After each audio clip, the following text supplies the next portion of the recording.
Shalom à tous et à toutes. Nous avons eu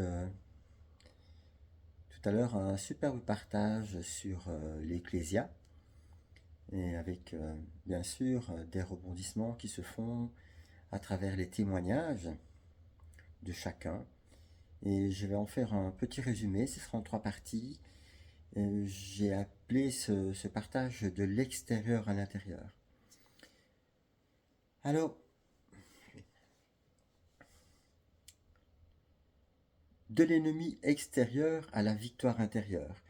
Une question qui dérange mes frères et mes sœurs, c'est souvent quand on parle de l'ennemi de nos âmes, du diable. Et tout le monde connaît ce passage, il est venu pour voler, détruire, égorger, etc. etc. On parle souvent d'un ennemi extérieur, d'attaque, de persécution, de tentation, de maladie. Mais est-ce que nous nous posons le vrai problème et les vraies questions? Où se vit le combat après Yeshua?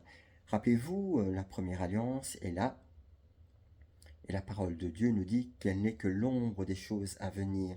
Donc nous voyons Israël, l'homme nouveau, vivre tous ces combats à l'extérieur. Ils sont attaqués, ils sont tantôt protégés, tantôt ils se tournent vers d'autres, je vais dire, d'autres peuples pour avoir des soutiens, etc. Et chaque fois qu'ils vont se tourner vers quelqu'un d'autre que l'Éternel, eh bien, ils vont en payer les conséquences. Ici, dans ce combat que je vais partager avec vous, c'est le combat de l'Ecclésia, donc c'est l'après Yeshua. Rappelez-vous que Christ a dit sur la croix, tout est accompli. Donc, où se vit le vrai combat après Yeshua? Si on continue à voir un ennemi extérieur qui vient nous attaquer, eh bien, notre foi devient un sujet de théologie sans vie. C'est pour ça que dans les systèmes religieux, ils parlent de Yeshua, mais ils ne le vivent pas. J'ai été conduit avec une sœur à Yerushalayim, donc Jérusalem, dans une assemblée évangélique messianique.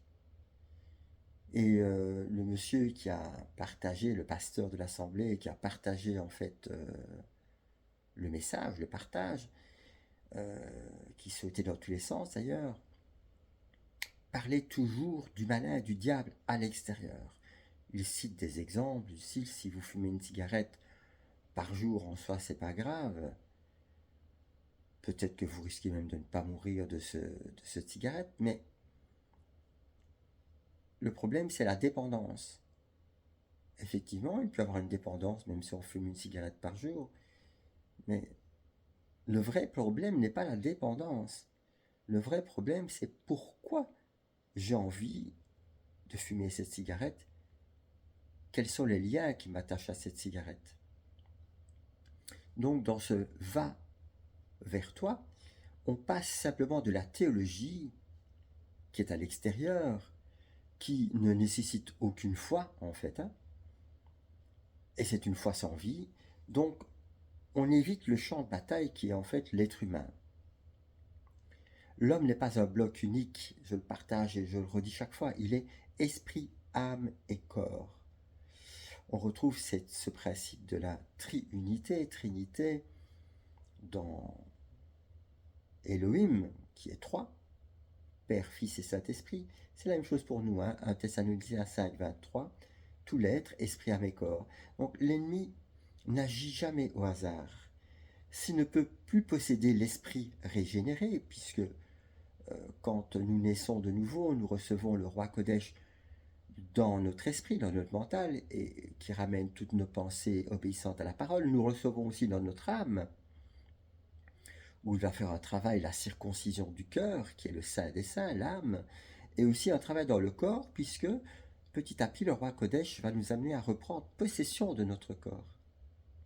Parce que rappelez-vous que quand Adam, qui était mâle et femelle, a été séparé de Dieu par le péché, il y a eu une conséquence dramatique, une séparation du masculin du féminin, mais aussi une séparation d'avec Elohim, et puis après, retranché de l'arbre de vie parce que chassé du jardin d'Éden.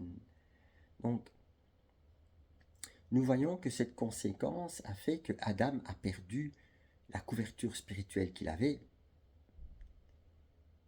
qui était Dieu, et ils ont essayé de se couvrir eux-mêmes avec des feuilles de vigne, qui étaient d'ailleurs irritantes. Et quand Elohim va aller vers Adam, il va lui dire, mais qui vous a dit que vous étiez nus? Donc ils ont perdu toute protection. Pourquoi? Parce qu'ils se sont soumis à un ange, Lucifer. Donc ici, qu'est-ce que le roi Kodesh va faire? Il va faire un travail dans notre esprit, dans notre mental, parce qu'il y a une dimension où l'âme en elle-même est troublée, le corps est fatigué, et nous ne rentrons pas vraiment dans la possession de l'identité, savoir qui nous sommes. La maladie, par exemple, n'est pas toujours seulement une attaque extérieure. Elle peut être le résultat d'un combat intérieur non résolu. Elle peut être enracinée dans la peur. Elle peut venir de blessures d'âme, non encore passées à la croix. Un mensonge que nous avons accepté quand vous faites des examens médicaux et que l'on vous dit c'est inguérissable, si vous acceptez simplement cette parole, cette malédiction, eh bien vous dites à votre corps, c'est fini pour toi, c'est foutu. Tu n'as plus que la mort qui t'attend. Donc, tant que l'Ecclésia refuse de regarder à l'intérieur, elle combat des ombres, l'ombre des choses à venir. Avant Yeshua, une approche extérieure était la loi. Elle agissait de l'extérieur. Le commandement disait fais ou ne fais pas. Le combat était comportemental, moral, visible. Ainsi, on voit l'attitude extérieure des religieux. Yeshua va dire faites ce qu'ils vous disent parce qu'ils sont assis dans la chair de Moïse, pardon. Donc, ils sont sur la loi. Moïse, c'est la loi. Mais ne faites pas ce qu'ils font, parce qu'ils font le contraire, en fait, de ce qu'ils disent. Donc, la loi a révélé le péché, mais elle n'a jamais donné la victoire intérieure. Résultat, en suivant la loi, on se sent toujours coupable. On va toujours faire des efforts pour gagner notre salut. Il faut. Je dois.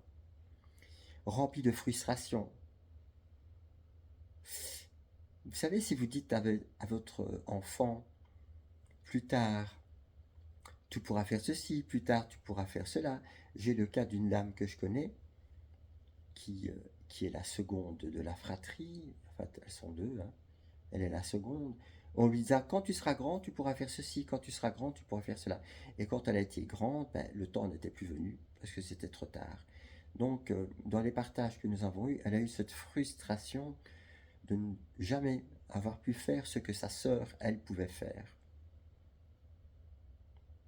Cette frustration a eu des conséquences dramatiques puisque elle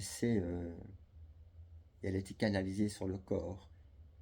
Mais je ne vais pas approfondir ça maintenant. Le résultat donc de cette frustration a été que le corps en a subi les conséquences et qu'il y a un péché qui devient répétitif puisque nous ne sommes pas libres de notre péché ou du péché par nous-mêmes. Après Yeshua, c'est une œuvre intérieure. Yeshua va dire, si tu couches avec la femme de ton frère, tu commets l'adultère. Et Yeshua va dire, si tu convoites la femme de ton frère, tu commets déjà l'adultère. Avec Yeshua, tout a changé. Il n'est pas venu pour améliorer la chair. Il n'est pas venu pour renforcer une religion ou la religion hébraïque. Non. Il n'a pas aboli la loi, il l'a accomplie afin que par grâce nous puissions, nous, la vivre. C'est pas la même chose. Il n'a pas corrigé et il ne nous corrige pas de l'extérieur. Il nous change de l'intérieur et nous rend semblables à son Fils. Le royaume de Yahweh est au-dedans de nous. La victoire n'est pas à atteindre ou à attendre, ni à mériter ou à obtenir. Elle est réalisée. Elle est accomplie. Elle est manifestée de l'intérieur vers l'extérieur. La victoire selon le Messie. La croix n'est pas seulement un événement historique, c'est une réalité intérieure. La croix est le centre de l'univers. Waouh! Shaoul, donc Paul va dire, ce n'est plus moi qui vis, mais c'est le Mashiach qui vit en moi. Alors si le Messie vit en nous, pourquoi certaines personnes vivent-elles toujours et seulement dans l'espérance du ciel et ne vivent-elles pas le ciel sur terre? Pourquoi sont-elles toujours dans des combats extérieurs? L'ecclésia qui ne guérit pas à l'intérieur fatigue son corps. L'âme est divisée, blessée, dominée par la peur. Alors le corps l'exprime à travers la maladie, le mal a dit. Il ne faut pas voir des démons partout, même si les démons vont s'ancrer sur des blessures d'âme, ou des blessures que nous avons acceptées, ou des paroles qu'on a acceptées, ou des liens que nous avons contractés nous-mêmes. J'ai une sœur qui me disait tout à l'heure, en parlant d'un monsieur qu'elle a rencontré, et en lui parlant de pactes que les gens font avec Lucifer pour avoir la célébrité et la gloire. Alors, je lui disais, mais ce n'est pas le diable qui donne les dons. Dieu donne les dons. Le diable n'a pas ce pouvoir. Par contre, le diable vole les dons que Dieu nous a donnés pour sa gloire, pour se les attribuer. Alors, beaucoup de combats physiques sont des cris spirituels. L'Ecclésia est appelée à restaurer l'identité, guérir l'âme, aligner le corps, esprit, âme et corps.